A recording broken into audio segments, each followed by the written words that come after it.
नमस्कार, मैं हूं आपके साथ नेहा दुबे। एपीएन के लोकप्रिय कानूनी प्रोग्राम लीगल हेल्पलाइन में आप सभी का बहुत स्वागत है। इसमें हमारे कानूनी विशेषज्ञ रोजमर्रा की जिंदगी की समस्याओं से जुड़े कानूनी मसलों पर आपकी शंकाओं का समाधान करते हैं। आप भी फोन करके कानूनी राय ले सकते हैं। और आज हम आपको RWA यानी रेजिडेंट वेलफेयर एसोसिएशन से जुड़े हुए तमाम कानूनी पहलुओं की जानकारी देंगे। हर शहर में सेक्टर, बिल्डिंग और कॉलोनियों से हर सेक्टर बनता है या हर शहर बनता है।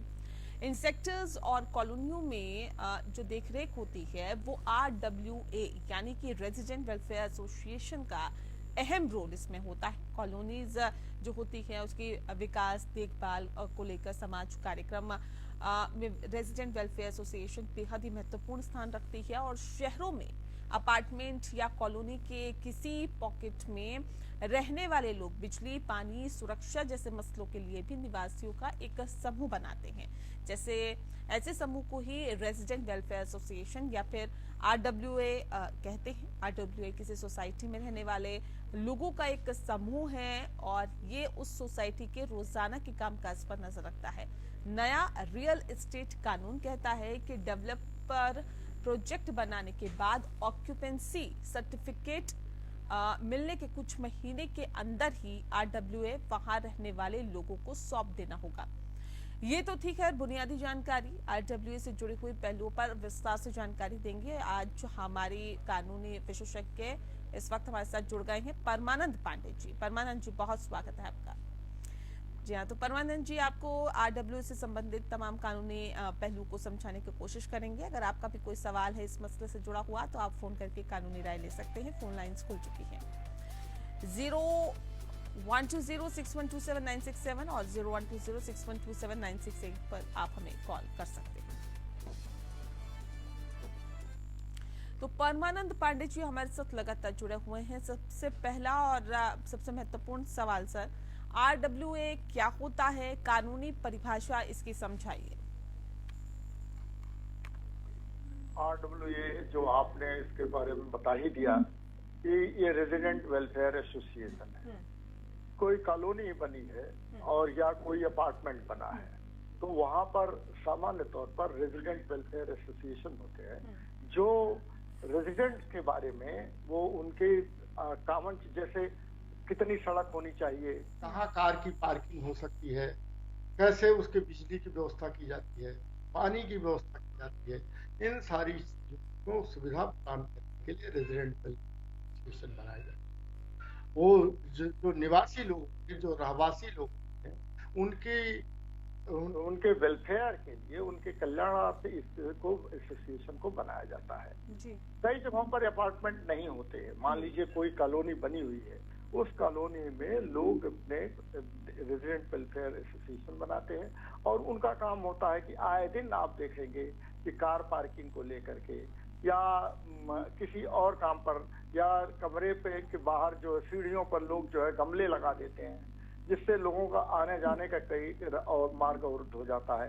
इन सारी चीजों को, ऐसी समस्याओं को सुलझाने का काम RWA करता है। RWA की जिम्मेदारी है कि वह रहवासियों के वेलफेयर के लिए, उनके कल्याण के लिए, उनकी भलाई के लिए लगातार काम करता रहे जिससे कि रहवासियों को किसी तरह के कोई परेशानी न उठानी पड़े। ये तो केवल एक चीज इसका हुआ, लेकिन RWA केवल इसी चीज के लिए नहीं होता है। RWA कई बार रेजिडेंट वेलफेयर एसोसिएशन में आप देखेंगे कि जो सीनियर सिटीजन होते हैं उनके लिए भी बनाया जाता है कि ये सीनियर सिटीजन बैठे हुए हैं, इनके लिए कई बार दवा के जैसे व्यवस्था करानी होती है, कई बार कैंप लगाना होता है, इस चीज को देखा जाता है। कई बार बच्चों के लिए, उनके लिखने पढ़ने के लिए भी एजुकेशनल रेजिडेंट वेलफेयर एसोसिएशन बनाई जाती है जो उस कॉलोनी में तमाम बच्चों के लिए कैसे उनकी पढ़ाई लिखाई की व्यवस्था की जाए और किस ढंग से उन बच्चों को अच्छे स्कूल में रखा जाए और बच्चों को क्या आदत सिखाई जाए, किस ढंग का काम किया जाए, ये भी रेजिडेंट वेलफेयर एसोसिएशन का काम होता है कि इस ढंग का काम करते रहे। तो ये तो हुई रेजिडेंट वेलफेयर एसोसिएशन के बारे में बेसिक जानकारी। एक मूल जानकारी यही है कि रेजिडेंट के लिए, रहवासियों की भलाई के लिए बनाया गया ये एक संगठन जो उनके लिए काम करता है, उसी को रेजिडेंट वेलफेयर एसोसिएशन कहते हैं। जी, RWA क्या होता है सर, ये तो आपने समझा दिया, लेकिन कब होना चाहिए RWA का गठन? देखिए, जो अभी आपने अपनी बात में भी कहा था कि रेरा जो कानून बना है, real estate regulation and development act, जी, ये 2016 में पास हुआ, 2001 मई 2017 से लागू हो गया। लेकिन ये RWA केवल इस समय नहीं है। RWA 20 साल से 25 साल से तमाम कॉलोनीज में, अपार्टमेंट्स में, सोसाइटीज में इस चीज की बात बनाई जाती रही। सोसाइटी एक्ट के तहत इसको रखा जाता है, तो ये बनते रहे। लेकिन जो रेरा कानून बना है, real estate regulation and development act 1917, ये 2017, इसके बाद तो अब ये जरूरी हो गया है, लाजिमी हो गया है, आवश्यक या अनिवार्य जिसको कह सकते हैं कि ये बनाना आवश्यक हो गया है। कई बार ऐसा होता है कि बिल्डर लोग बनाते हैं, कई बार ये होता है सरकार के सोसाइटी, सरकार के हाउसिंग बोर्ड बनाते हैं। उनका ये काम होता है कि आपने पोजीशन दे दिया रहवासियों को, उनको अलॉटमेंट लेटर जारी कर दिया, तो अलॉटमेंट लेटर जारी होने के 6 महीने के भीतर उनको आप ये करेंगे कि आप रेजिडेंट वेलफेयर एसोसिएशन बना लीजिए। फिर वहां पर जो भी काम होगा, बिजली का, पानी का, उनकी शिक्षा का, उनकी लिफ्ट मान लीजिए खराब हो रही है, या लिफ्ट का, या सिक्योरिटी की व्यवस्था हुई, चौकीदार रखने की बात आ गई है, चौकीदारों को रखने की बात हो गई है, या और भी कई बार होता है कानूनी जानकारी के लिए, इन सारी चीजों के लिए ये जिम्मेदारी हो जाती है कि 6 महीने तक आप अपने तरफ से काम करें, और 6 महीने के बाद ये जिम्मेदारी आप रेजिडेंट वेलफेयर एसोसिएशन को सौंप दें। ये मैंडेटरी हो गया, माने आवश्यक हो गया है।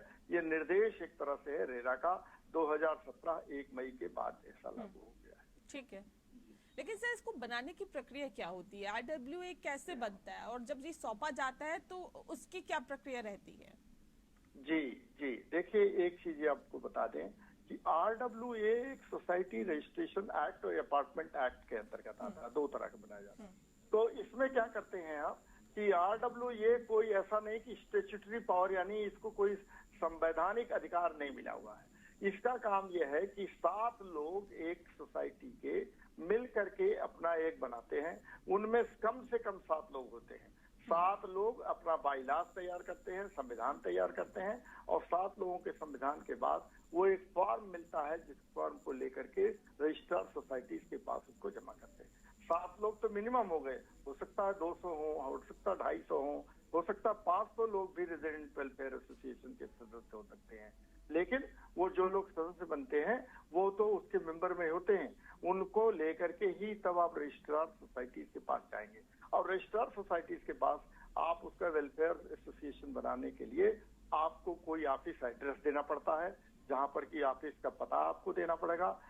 7 लोगों के कम से कम पैन कार्ड वहां पर होंगे, उनके आधार कार्ड दिए जाएंगे, आधार कार्ड, पैन कार्ड नंबर, और क्या संविधान है, वो क्या क्या काम करेंगे, क्या क्या उनके काम करने की सीमाएं रहेंगी, इन सारी जानकारी को आप वहां पर रजिस्ट्रार सोसाइटीज के पास जाएंगे। रजिस्ट्रार सोसाइटीज इस चीज पर ध्यान देने के बाद फिर वो रजिस्ट्रेशन के लिए आपको कहेंगे कि इस तारीख को आप रजिस्ट्रेशन के लिए आप आइए, और आपका रजिस्ट्रेशन कर दिया जाएगा। अगर कोई कमी होती है तो उसके बारे में भी वो जानकारी देते हैं, कहते हैं कि इस कमी को आप, इस डिफेक्ट को आप क्योर कर लीजिए, यानी इस कमी को दूर कर लीजिए। ये स्थिति, ये प्रक्रिया है।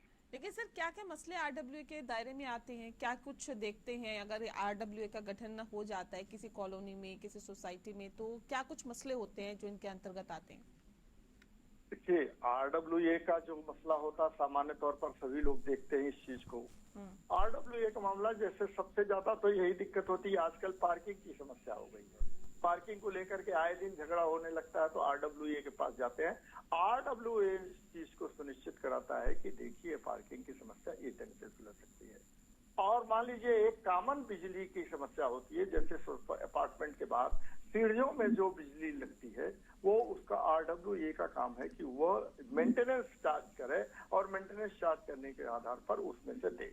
और कॉमन जैसे होता है, पार्क है, पार्क को मेंटेन कराना है, पार्क को मेंटेन कराने का काम, माली को ले आने का काम, उसके लिए जो प्लांट लगाते हैं वो सब चीज का काम केवल ये RWA करता है, ना कि कोई व्यक्तिगत वहाँ पर कोई व्यक्ति करने लगता है, उसको ये नहीं करता है कि कोई रहवासी है वो जाकर के अपना करने लगे। इसी नाते कई लोग ऐसा है कि जब वो जाके करने लगते हैं तो RWA वाले इस चीज को कहते हैं कि आप इसको न करिए, बल्कि ये काम और जिम्मेदारी हमारी है और हम इसको पूरा करेंगे, ऐसा है। जी, खास मेहमान परमानंद पांडे जो हमारे साथ लगातार बने हुए हैं, और ऐसे में सर RWA के संबंधित हम लगातार बात कर रहे हैं। दर्शकों से भी हम ये कह रहे हैं कि अगर आप इससे संबंधित तो कोई भी आपका विषय है, आप चाहते हैं अपना सवाल पूछना, तो आप हमें कॉल कर सकते हैं। सर, क्या मसले RWA के दायरे में आते हैं, ये तो ब्रेक पे जाने से पहले आपने बता दिया, लेकिन कितने तरह के होते हैं ये RWA, क्योंकि इसको भी कैटेगराइज किया गया, ये कितने तरह से होते हैं सर, ये बताइए। देखिए, RWA जैसा कि मैंने शुरू में ही थोड़ा सा संकेत दिया था, RWA केवल एक तरह के नहीं होते हैं, RWA कई तरह के होते हैं। जैसे सीनियर सिटीजन के लिए अलग से हो गया, एजुकेशनल अलग से हो गया, गेटेड कम्युनिटी का अलग से हो गया, अपार्टमेंट का अलग से हो गया।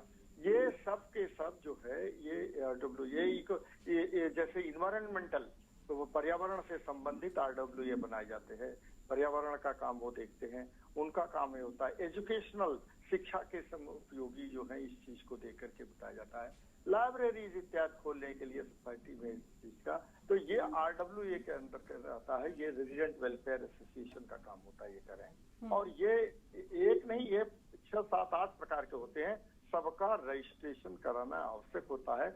इनका रजिस्ट्रेशन सोसाइटीज एक्ट के तहत होता है। रजिस्ट्रार सोसाइटीज इसका करता है, और रजिस्ट्रार सोसाइटीज के यहाँ पूरे बाइलाज बना के देने पड़ते हैं, संविधान बना के देना पड़ता है। उस संविधान के अनुसार ही काम कर सकते हैं, आप संविधान से अलग कोई काम नहीं कर सकते। जी सर, अच्छा ये भी बताइए कि RWA के पास पैसा कहाँ से आता है, कैसे ये कलेक्शन रहता है, पैसा कैसे आता है? जी, मुख्य बात ये है कि पैसा कहाँ से आता है। देखिए, RWA के पास मुख्य रूप से तो पैसा है कि जो लोग उसके सदस्य होते हैं उनसे हर महीने वो कम से कम कहते हैं कि हमको आप मेंटेनेंस चार्ज दीजिए, जिससे कि हम माली रख सकें, जिससे कि हम गार्ड रख सकें, जिससे कि हम इलेक्ट्रीशियन रख सकें, जिससे कि हम प्लम्बर को रख सकें, ये सब चीजें के लिए, ऑफिस के लिए रख सकें। ये काम के लिए आपको वहां पर पैसा देना पड़ता है। लेकिन इसके अलावा भी RWA कई काम करते हैं। ये सरकारी अनुदान भी प्राप्त करते हैं, अगर मिल गया तो। ये क्योंकि NGO की तरफ से होते हैं ना, ये रजिस्ट्रार सोसाइटीज के यहाँ से, इनका कोई नॉन गवर्नमेंटल ऑर्गेनाइजेशन की तरफ से होते हैं।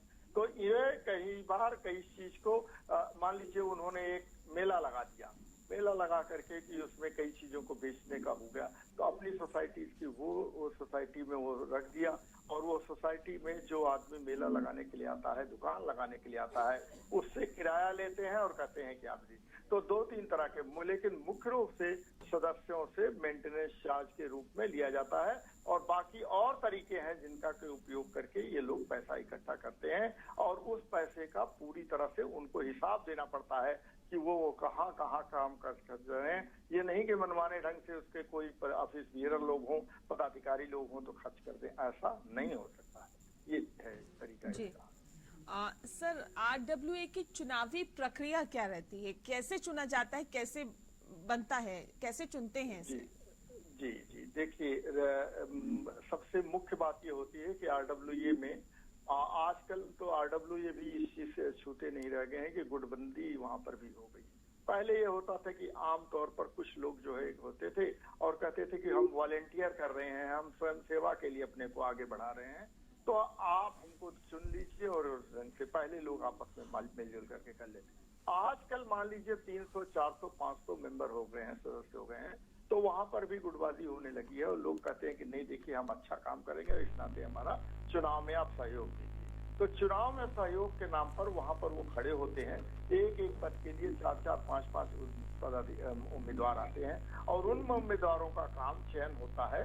ये जो मेंबर होते हैं, जो रहवासी लोग होते हैं, वो उनका चयन करते हैं, उनमें वो चुन के ले आते हैं। तो ये मुख्य रूप से ये होता है कि पहले क्या होता था, बाई रेजिंग ऑफ हैंड्स, माने हाथ उठा करके उनका ये तय कर दिया जाता था कि ये आएंगे या नहीं आएंगे। लेकिन आजकल हाथ उठा करके कहीं कोई चुनाव नहीं होता है। सब लोग बैलेट पेपर से कहते हैं कि आप चुनाव होना चाहिए, क्योंकि ये पता नहीं चलना चाहिए कि हमने किसको वोट दिया है, किसको मतदान किया है।